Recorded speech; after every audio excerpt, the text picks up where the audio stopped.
Thank you for watching Scary Bear Attacks. If you like this episode, please remember to hit the like button and leave a comment or two, then subscribe and click on the bell to receive notifications of whenever we release new videos. Also, please remember to share them to your social media. The tent flapped in the breeze as the scratching noise began again. The two researchers were sleeping until the scratching along the canvas interrupted their slumber, rousing one of the men, who decided to investigate it. Slipping from his sleeping bag, the man made his way to the tent door and flung it open before disappearing into the twilight. After only a moment, a shrill cry erupted in the camp. "It's a polar bear!" For a brief moment, the man poking his head from the tent marveled at the majesty and beauty of the massive polar bear glaring at him from only 10 feet. The tense staring contest wouldn't last, and all hell broke loose. Welcome back to Scary Bear Attacks. The Boothia Peninsula forms the northernmost reach of the North American mainland, a vast sweep of desolate rock, ice, and wind that rises like a frozen frontier at the top edge of Canada's Arctic. Far to the north, across drifting ice and barren limestone, a small geological survey team had established a camp on the desolate north shore of Somerset Island. Their job that summer was to study beach erosion and the movement of coastal ice. The island, however, was stunning in its bleakness. Unlike many Arctic regions, where summer wildflowers and mosses grow in short but intense bursts, Somerset remained almost entirely bare, gray granite shingle, exposed stone, and an endless yet thin layer of sea ice lingering offshore. The camp consisted of 7 tents arranged in a wide circle. The team included 7 men, mostly graduate students, and a young woman, Susan Kostychuk, who had arrived partway through the summer to take over cooking duties. Suzanne's arrival improved morale instantly. She brought fresh food, spices, and a 10-week-old German Shepherd pup named Mitzi. After weeks of canned meat and dwindling supplies, her presence brought warmth and normalcy to an unforgiving place, and comfort to the homesick crew. 3 bolt-action .30-06 rifles lay divided between the tents, with one being stored in the kitchen tent due to the potential of the scent of food drawing a bear's attention. The other 2 rested in the tents of the guide and another expedition member. Despite the precautions, the crew was not overly concerned. In nearly 2 months on the island, they'd seen only a single polar bear, far off across the ice. Food was sealed. Safety plans were in place, and danger seemed to be a manageable factor. The midnight sun cast everything in a strange half-light. Even past midnight, the sun hovered just above or barely below the horizon, leaving the world lit with an unending pale glow. Camp members slept when exhaustion demanded it, not when darkness allowed. But beneath that eternal daylight, something else was drawing closer. Unbeknownst to the research team a few hundred miles away, a month prior in time, researchers from the Canadian Wildlife Service worked along its barren coastline as part of a long-running population study of polar bears. One of the animals they subdued that month was a 420-pound male, young and muscular, its white fur gleaming beneath the Arctic sun. The scientists sedated the bear with a medical dart, weighed it, applied a temporary black dye marker along its back, and recorded the usual set of measurements before watching it groggily regain its legs and wander off into the endless white. It was routine, almost mundane, another data point in a long chain of similar captures. None of them suspected the same bear would reappear 200 miles away. None imagined the circumstances under which they would hear from it again. On August 19th, at some unknown hour, likely during the late-night twilight, the bear had slipped silently into the camp on Somerset Island. It may have been led to the camp by the scent of the researchers and likely recalled the scent of the polar bear research team that had sedated it only a few weeks prior. As it approached the camp, it came upon the rubber dinghies used by the researchers for water navigation. The boats had carried the scent of 8 humans, who touched them daily, and now the polar bear shredded the rubber boats without hesitation.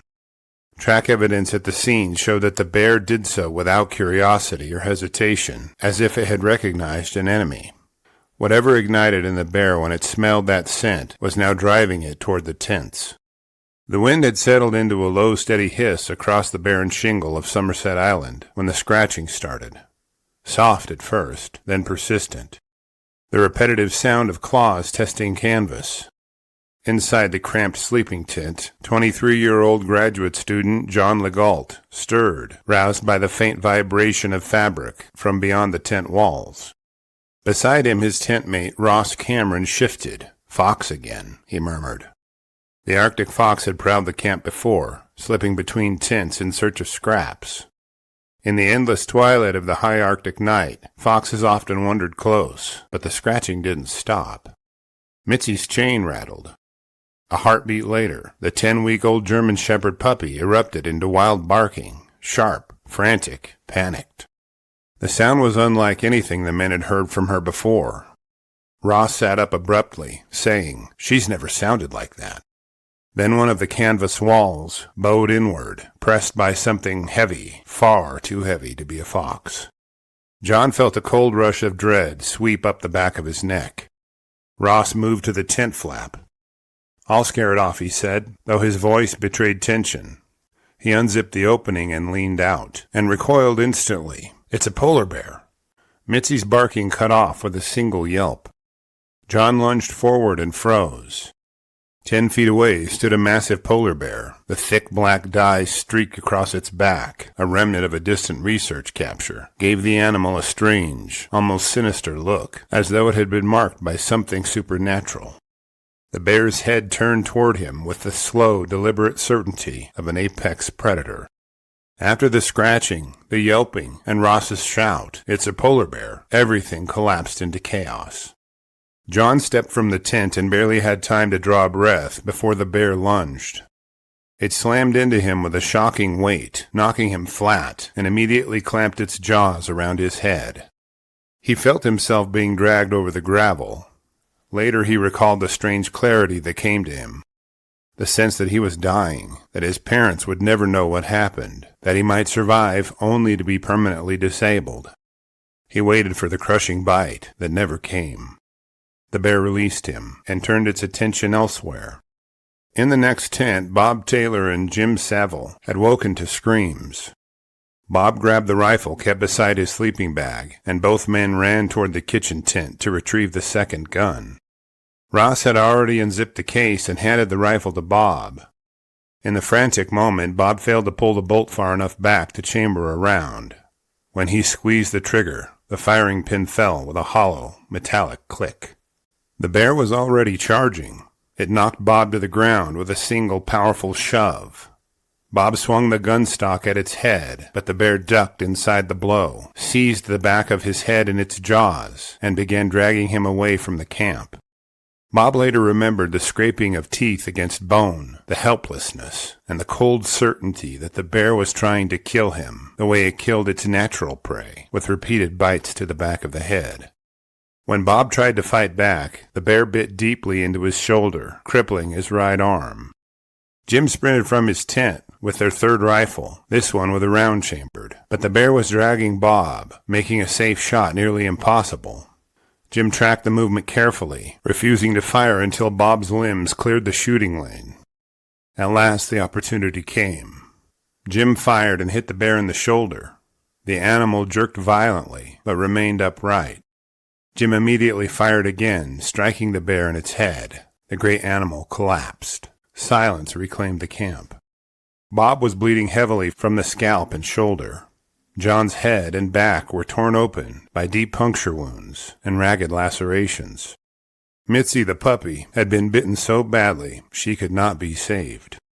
John managed to reach the radio in the kitchen tent to send a mayday call. Against tremendous odds, a Polar Continental Shelf Project operator in Tuktoyaktuk was monitoring the frequency. The RCMP responded immediately. Within hours, a Twin Otter plane was en route from Resolute Bay. Around the same time, a helicopter carrying Dr. Braganza from the icebreaker Louis Saint Laurent arrived to treat the injured researchers. Both men were stabilized and evacuated. Their wounds required extensive stitching, performed without local anesthesia. The medical repair, both men later admitted, was far more painful than the attack itself. Remarkably, both recovered fully.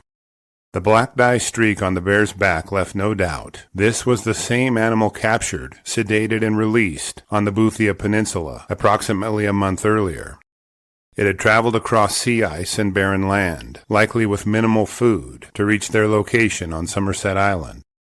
After a necropsy, the polar bear's stomach was found to have held only seaweed, indicating it was starving, or at least having a hard time finding and killing prey.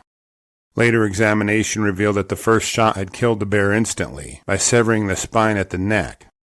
The second shot was equally lethal. Whether hunger, disorientation, or residual agitation from the sedative fueled its aggression will never be fully known, but the bear had already destroyed the camp's boats before the attack, an act that seemed personal and deliberate. Biologists have long debated how polar bears respond after chemical immobilization. Some appear lethargic or disoriented for days. Others behave unpredictably, agitated, restless, even aggressive. A drugged bear's disorientation combined with lingering human scent on its fur and paws can create a confused association that lingers long after the chemicals clear. Whether resentment or instinct guided the Boothia bear's movements cannot be proven, but the facts were startling. The bear traveled nearly 200 miles north in under a month. Its stomach contained seaweed, a starvation food, indicating poor hunting success. As for the bear's motives in the attack, they may be more complex than mere hunger or starvation. The fact that the bear was sedated by a prior research team introduces an element of resentment being a contributing factor in the attack. Adding to this, the bear destroyed the first item it found with human scent, the rubber dinghies. Predatory motives cannot be ruled out, but one thing is certain. It was not defending a cached animal carcass, nor was it protecting its cubs from a perceived threat. Speaking of cubs, our Cub Tier membership on Patreon, link below, will give you early ad-free access to episodes, notes, and pictures. And the $3 per month goes a long way in helping me continue to produce educational and entertaining content like this. After reviewing the facts surrounding this episode, I'm left with a few questions for you. After it was sedated and released, do you think the polar bear followed its nose to the research camp, motivated by a sense of vengeance? Did the hardship of sedation and examination create a dislike or mistrust of human beings for the bear? If Mitzi hadn't been at camp and given her life by acting as an early warning sentinel, could the polar bear have ambushed and killed the researchers?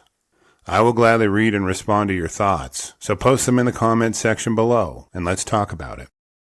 Thank you for watching Scary Bear Attacks. If you've enjoyed this episode, please consider clicking on the like button and clicking on the bell icon. We'll help you know when we post our new episodes. Posting our video links to your social media profiles furthers awareness, and it's fun. We slashed our prices in our merch store, linked below, so check out the bargains there while you shop. As a member of our human community, remember to adventure bravely and be careful out there, especially in bear country.